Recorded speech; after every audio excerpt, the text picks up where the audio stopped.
Let's know your mind a little bit more closer.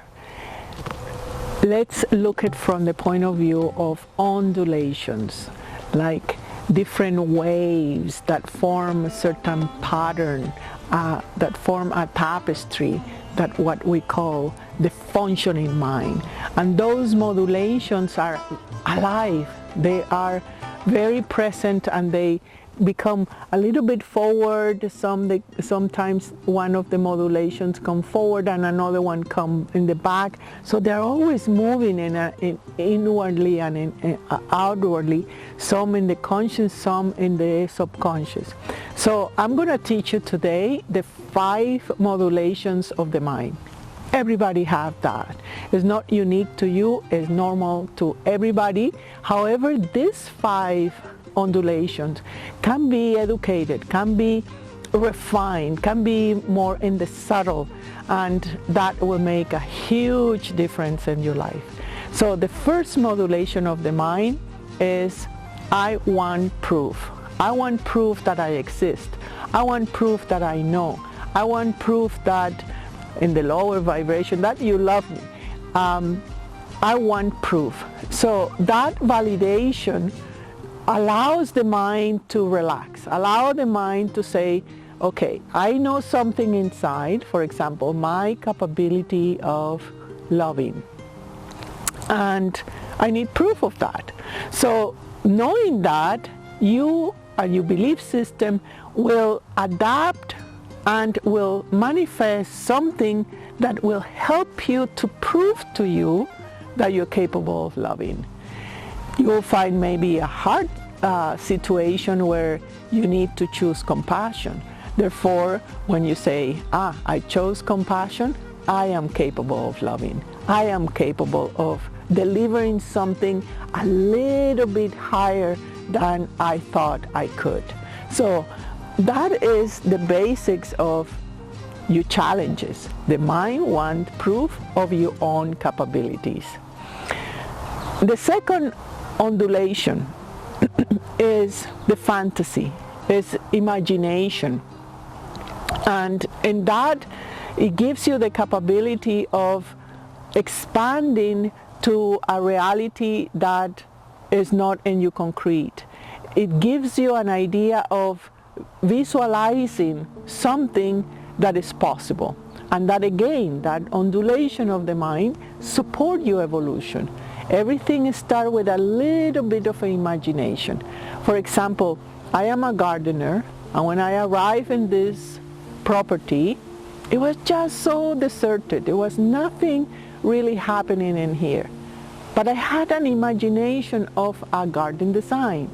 Therefore, that use of the right imagination, when I start not only imagining but acting on it, it proved to me that I could become a gardener. So this is how the first and the second modulation meets. The third modulation of the mind is memory. You have a bank of sensations, a bank of experiences that are filtered through your belief system and allows you to have that as a point of reference. You have a memory that the fire is hot. You have a memory that winter is cold. Therefore, you can prepare yourself and use that memory to function and to organize things. Now, if you dwell in that memory to sustain certain belief system, let's say, oh, somebody hurt me or some unpleasant situation came, and I hold that memory, and then I become a victim. That identification is not of any use. So let go of that.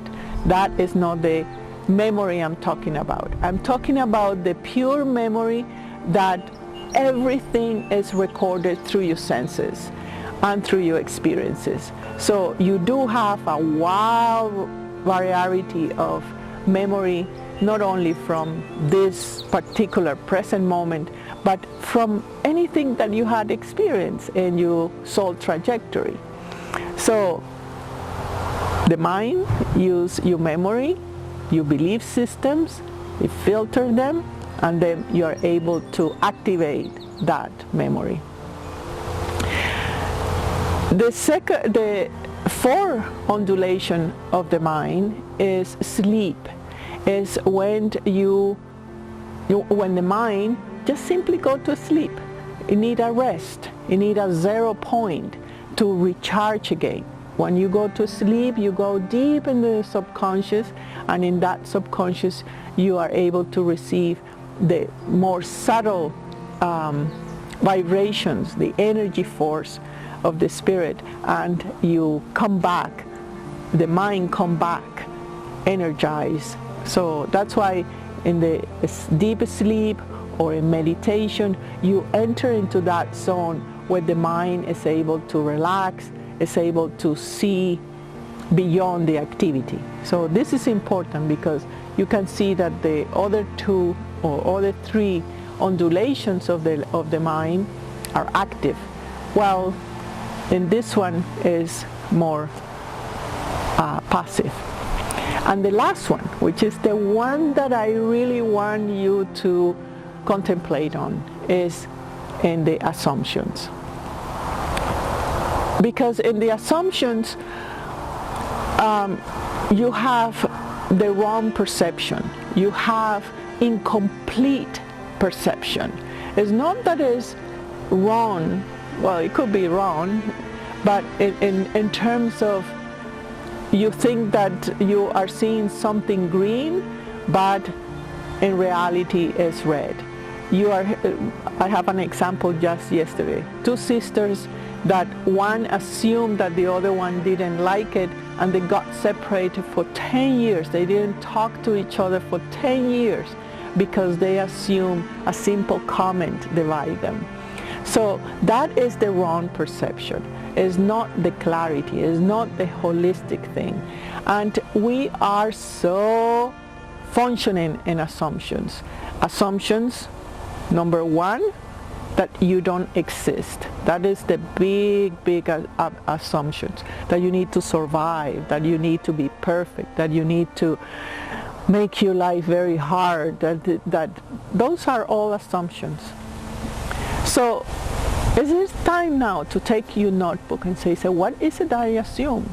Because in that is how the mind modulations are based on. This is how you perceive yourself and perceive your reality. So if you just start with the premise that everything I see is assumptions, and I assume that I am in time, I'm assuming that I am on earth, I am assuming that I am a physical body. You can go from the minimum thing in relationships, I'm assuming the other one didn't like, or you can go as cosmic as you like. The direction is more to see that the undulations of your mind are always at play, and that wrong perception can really change your the frequency of the mind, how you really operate. So those are the 5 undulations of the mind, and we all have them. At what frequency? Up to you.